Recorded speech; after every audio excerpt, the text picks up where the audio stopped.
So my third area, I was a branch president, and it was a wild experience. So the town was called Kurusu,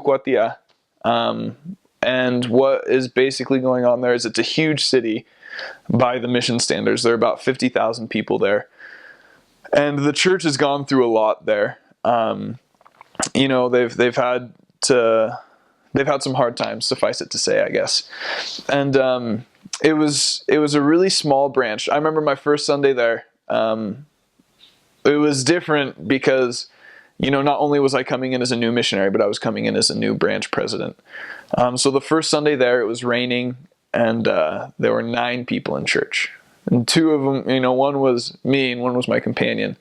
And we had 1 investigator, which was, huge, as the ratio was like, 1 to 7 or 1 to 6 or whatever. But it was a wild experience.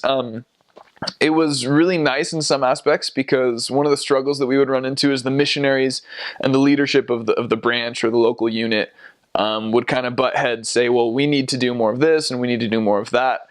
And in this situation, since I was, a missionary, but I was also the branch president, the branch was working right alongside the missionaries in everything we did. So if we needed to have a special activity to help a ward member or to have branch members invite investigators, that was something that was really easy to do.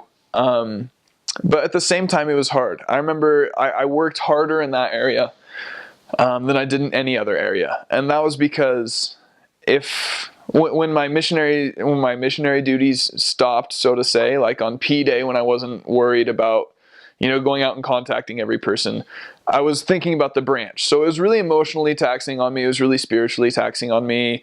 But I did a whole range of things. We planned branch activities, branch trips. We coordinated with the district to get our branch members to go to the temples. I held baptismal interviews for 8-year-olds. I did temple recommend interviews. I don't say this to toot my own horn, but I've talked to members since, and they said that they remember the time that I was branch president fondly because that was the time when the branch grew the most there.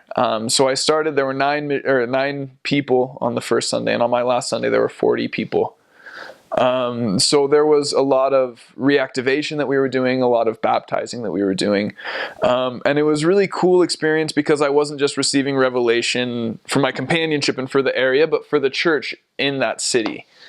It was really, really cool to kind of see the special needs of the branch and be able to coordinate that from a missionary's perspective. I remember with my companion kneeling, we took the branch directory, and there were probably 400 names on it, and I knew maybe 100 of them, but I decided to specifically target young men, because I was a young man, that were on the branch directory that weren't coming to church. And I remember kneeling with one of my companions, and we were praying, and we were wondering, who we should go visit from that list. And that's kind of what we were using to get, guidance. And one name stood out to us, and it was Gustavo Fernandez. And I'll never forget, we wrote that down in our personal agendas, or in our agendas, and we walked out and we went to go find his house that was on record. And we clapped and clapped, because that's how you knock doors. You just clapped.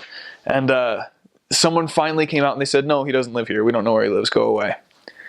We were kind of dejected just because we felt so good about it. And later that day, we were out walking around. I don't know if it was that day or that week, but we walked past the house, and I was like, hey, let's stop here real quick. I'd never stopped there. I'd walked past it 1,000 times, and for some reason, I just clapped. And this guy comes out. He's probably 17 or 18 years old. He was like, hey, elders. And I was like, what?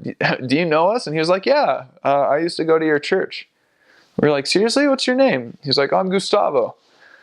And that was really exciting for us, because in the time that he had spent away from the church, he had gotten together with a girl, they had a kid, and we got them married, and we got her baptized, and we got him the priesthood.